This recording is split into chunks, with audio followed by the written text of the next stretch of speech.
Hello, this is Venger as Satanis, Ipsissimus of the Cthulhu cult, and this is a response to Dark Fool, who has my attention for a brief nanosecond.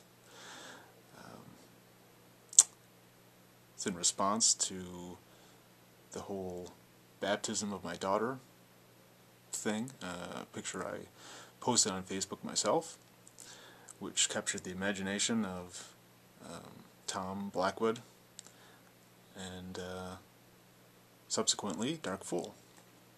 Anyway, let's get into it. Amy Winehouse, blah blah blah, I don't care. The ridiculousness of the cult of Cthulhu. Well, it's ridiculous to some, not ridiculous to others.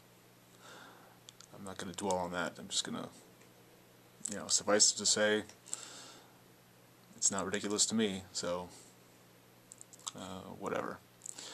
Number two, supposed takeover the ONA. I did take over the ONA. The ONA, as it used to exist, no longer does. The nine-angled order has taken its place, and I'm very happy with the direction that's going in. Non-fascist, non-racist, kind of non-anti-Semitic direction. And I think a lot of followers of that path are happy about the change. I've heard from many of them. Of course, there are a bunch of naysayers and, douche nozzles that say otherwise.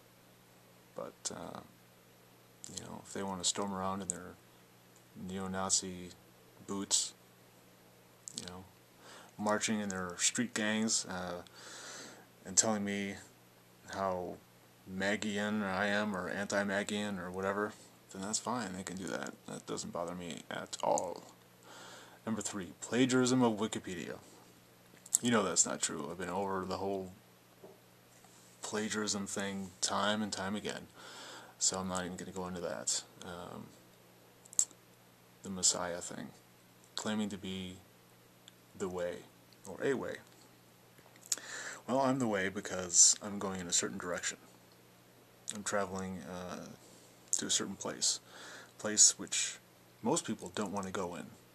It's a place of self-destruction. You're destroying the old, false self in hopes that a new self can be reborn. That's the direction I'm headed in.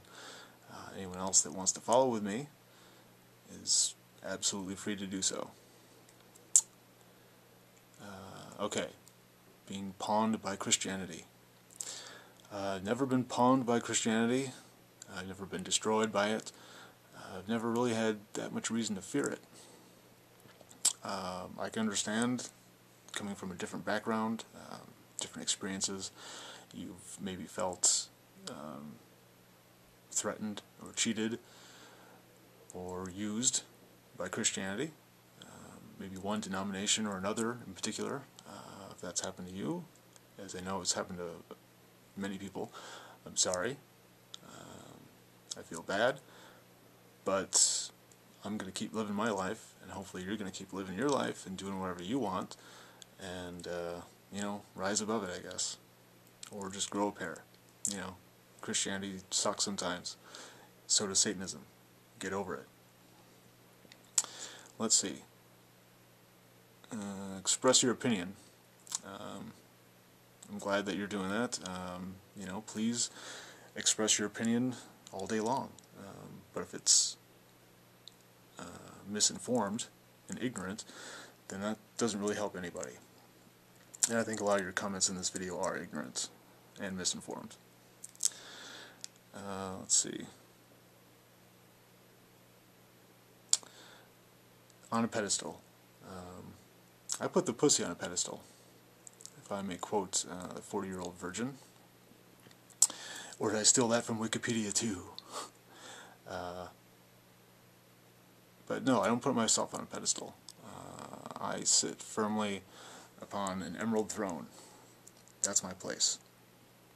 That's what I'm about.